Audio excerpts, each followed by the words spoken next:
see if I can match the record for brevity. I want to begin by saying that I had a wonderful honeymoon with Salai.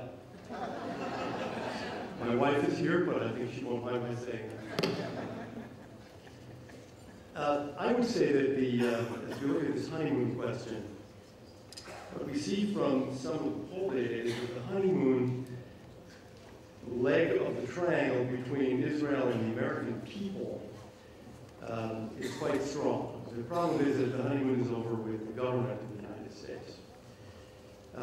Not because the administration seeks to harm the interests of Israel, or for that matter, the Palestinians.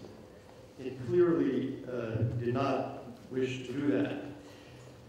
But it is following views of international politics that are going to have, and have already begun to have, that impact. What do I mean? Well, the administration, for example, really very strongly believes in multilateralism, multilateral organizations, the UN. The best example of this is after the wretched UN Human Rights Commission was finally closed down, the Human Rights Council was created, and it looked to be as bad. So we didn't join. The United States did not join. As a protest against a human rights organization filled with, Yemen and Sudan and Venezuela and places like that. But one of the first things that the new administration did was to join it. Why? As a gesture of multilateralism, as a gesture of respect for and commitment to the UN, and that cannot but have a deleterious impact on Israel when it comes to questions like the Goldstone report. Another example is the Muslim outreach. The administration did not undertake Muslim outreach, as in the Cairo speech, in an effort to harm relations with Israel or Israel. But that is the impact that it is having. And one does get the sense now that the administration begins to see Israel as a problem when it should actually be seeing the UN as the problem.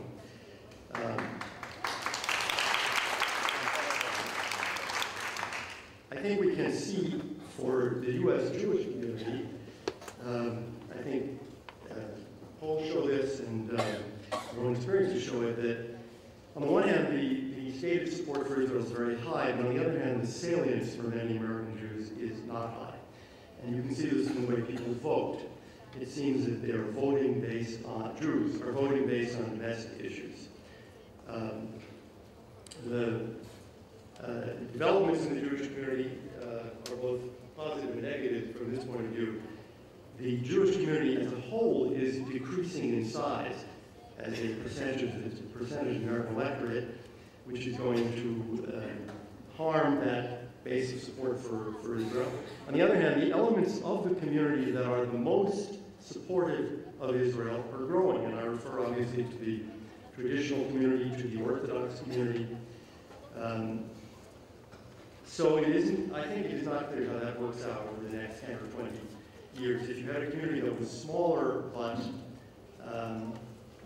more supportive and more involved, you might have a net plus rather than a net minus. Now, the question to me seems in this triangle, look at the leg about support from America and not say, this leg is for Jewish American support of Israel. Rather, it is for the American people's support of Israel.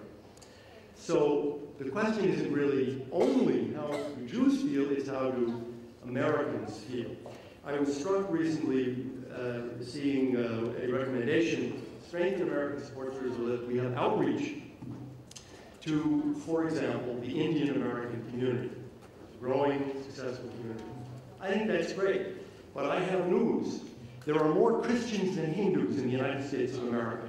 And outreach to Hindus is a nice thing, but it isn't a substitute for outreach to Christians. The largest single group of supporters of Israel in the United States are in fact Christian.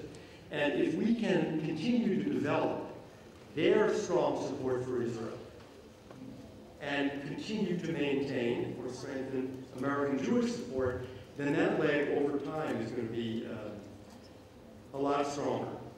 And we're going to need it if we continue to have what I would view as a very ideological government. Somebody, I think it was Luke, mentioned that it was really a 16-year honeymoon, and I think that's true. And it shows you that this is not so much a partisan question of Democrats and Republicans. But the Clinton administration was a centrist administration, and it wasn't very ideological. We have now a far more ideological administration, and we are seeing the problems that creates for the American-Israeli relationship. I have one more minute, and I can't start without responding to Stan.